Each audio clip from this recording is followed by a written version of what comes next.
Во изминатите 6 децении Преспанското езеро изгубило 60% од својот воден волумен, а од 1963 година неговото висинско ниво е намалено за околу 10 метри, а на некои места водната линија се има повлечено дури 3 километри.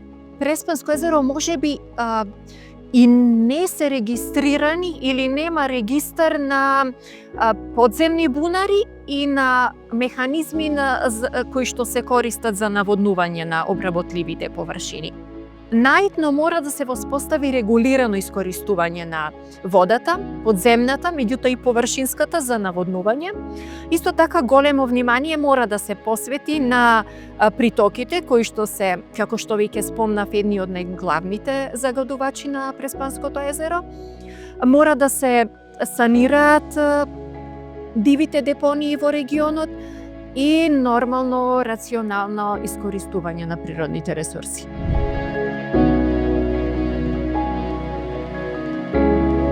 Преспанското езеро не само од економски причини, како вода за наводнување или рекреација или развивање на туризам. Преспанското езеро е жариште на биодиверзитет. Значи, во него нашле живеалиште голем број на растителни и животински видови кои што можат да се сретнат само тука, ексклузивно само во Преспанското езеро. И ние како научници секогаш апелираме тоа да биде заштитено и како дом на тие не само ендемични, секако и на останатиот жив свет кој што живее во него. Исто така морам да потенцирам дека самата природна поврзаност на Преспанското езеро со Охридското езеро, заради карстната природа на Галичица и тие канали под Галичица кои што овозможуваат вода од Преспанско езеро непрекинато да се влива во Охридско езеро, е еден предизвик повеќе. Доколку го сочуваме Преспанското езеро, го чуваме и Охридското езеро, затоа што е потенцијална закана Преспанското езеро за Охридското езеро. Преспа е едно од најзначајните еколошки подрачја на Балканот и пошироко. Овој регион обединува богатство од различни екосистеми, од езерски и блатни, преку шуми, до високопланински пасишта во националните паркови Пелистер и Галичица. Како вистинско жариште на биолошка разновидност, Преспа е дом на бројни растителни и животински видови, меѓу кои и многу локални ендемити. Особено значајна е по орнитолошкото богатство, бидејќи над 80% од регистрираните видови птици во регионот можат да се сретнат токму тука. Ако треба да изберам која е најкарактеристична птица за Преспа, тоа е дефинитивно кадроглавиот пеликан, чија светска популација, односно 25% од вкупната светска популација беше присутна во Преспа. За жал, последните години поради птичјиот грип таа популација е намалена, но нејзиниот број е повторно во раст. Да не заборавиме дека тука е и островот Голем град, кој на многу мала површина од само 22 хектари изобилува со ендемични шуми од фоја, како и голем број на птици, но и изванредно културно богатство. Секој пат кога ќе влезам во училница, и го спомнам Преспанското езеро, ги гледам тие љубовитни очи кои што кога ќе му објаснувам за езерото, колку е старо, дека е постаро дури и од човечкиот род воопшто и крие свет кој што не можеме да го видиме на прв поглед, меѓутоа момент кој што секогаш ги освојува е приказната за пеликаните. Им објаснувам колку тие птици, иако нив им изгледаат далечни, уствари одбрале токму тука во Преспа да го одгледуваат своето потомство и таа промена која што ја забележуваме во нивниот поглед, тоа уствари е магијата на едукацијата.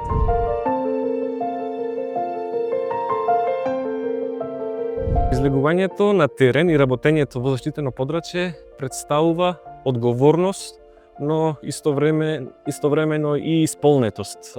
Јас сум порасен во Преспа, работам во заштитено подрачје и живеам се уште во Преспа, што е моја желба уште од мал. Најстарите археолошки наоѓалишта во Преспа датираат од раниот неолит, рано младо камено време, од околу 7 милениум пред нашата ера.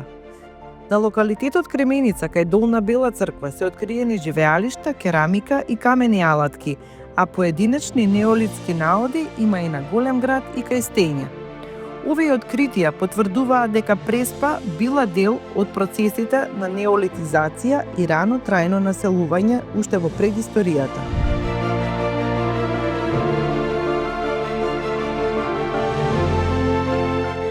Песимистичката верзија живееме веќе денес, алармот одамна е веќе вклучен, но она што мене ми дава надеж е што постојано гледаме промена кај локалното население. Луѓето веќе реагираат, поставуваат прашања и бараат одговорност. И тој момент на растечка свест е клучен, затоа што без тоа ние не можеме да видиме реални промени и нашите активности немаат ефект. Мора да сватиме дека нема брзо решение за проблемите со животната средина. Ако сакаме промени, мора да ги промениме нашите навики и само на тој начин со континуирана соработка и совесно делување може да создадеме подобра иднина за Преспа.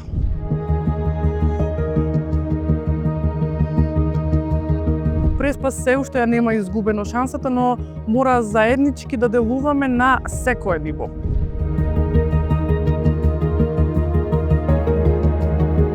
Соработката на локално ниво е многу солидна, морам да кажам. Сите ние што работиме во Преспа заедно со заштитените подрачја комуницираме секојдневно и ги координираме нашите активности преку различни иницијативи и состаноци. Она што ни недостига во моментов е функционалното работење на Преспа паркот. Клучно е институциите на Преспа паркот да бидат оперативни, затоа што само на тој начин може да ги надминеме предизвиците на прекограничната соработка на меѓудржавно ниво.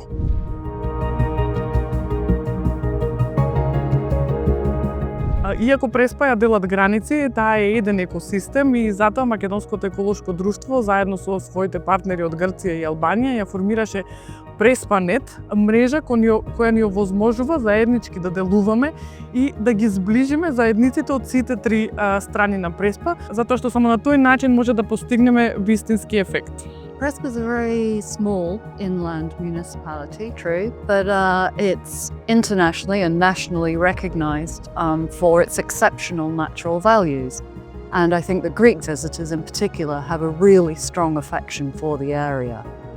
And this recognition at an international level raises the importance of Prespa nationally on all three sides, I think. Of course, there's always more that we can do, and this is the role of NGOs, and that's one of the reasons that we formed Prespanet, to advocate for positive change. So together we can advocate for the amazing lakes watershed of Prespa.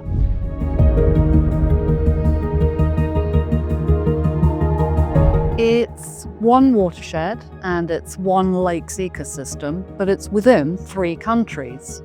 And so each side has its own national responsibilities and commitments and obligations that it fulfills. But we also need to think about the area from this transboundary, holistic perspective. Species, for example, cross from one country to another. The lake's water is shared and it flows from one country to another. Anything we do on any one side potentially affects the other 2 sides. So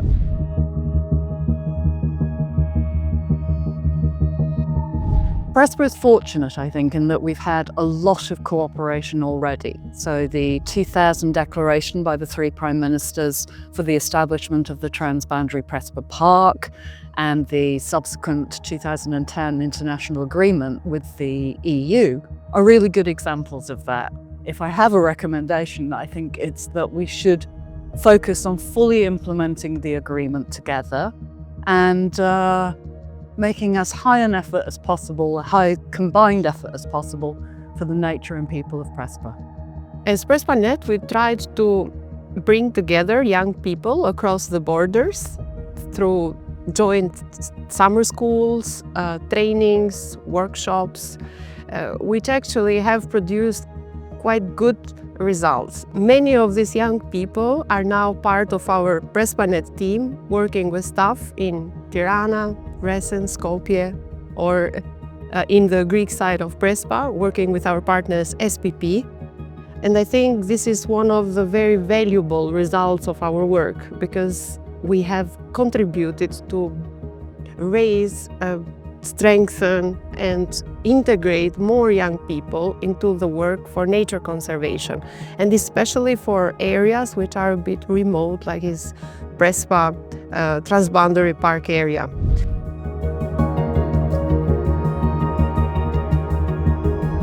As a young person and a young person working in nature conservation, but not only, I have seen how many young people have left the area, especially in the past 10 years, in all three sites. And it's very important that people still think that the area can be a livable place, can be a place where they can see their aspirations being accomplished, that they can contribute to preserve the area and still have a value and make a living out of it. Нема луѓе, нема дечиња, нема радост. Седи дома, ќе си подработиш нешто што има за работа и така. Тешко е. А повраток на дечиња нема кај нас. Да се врати некој. Сите што отидоа на факултети, све си оди. Овдека тешко. И вода да дојде џаба ќе ми. И дотука да дојде, тука што си беше почетокот од кога памтам јас од 66-та година. Додека беше водата, да дојде няма. We should maybe all dream of an area without borders, because people need to move more freely. People need to feel that they're part of a shared basin, a shared area. The local languages are also understood and used almost in all the parts of the basin. And the more exchange we have with each other across the borders, the more mobility, more joint activities and branding Prespa as one unique area, as it really deserves, because it is the first transboundary park in all the Balkans. We do not need a lot of borders for this.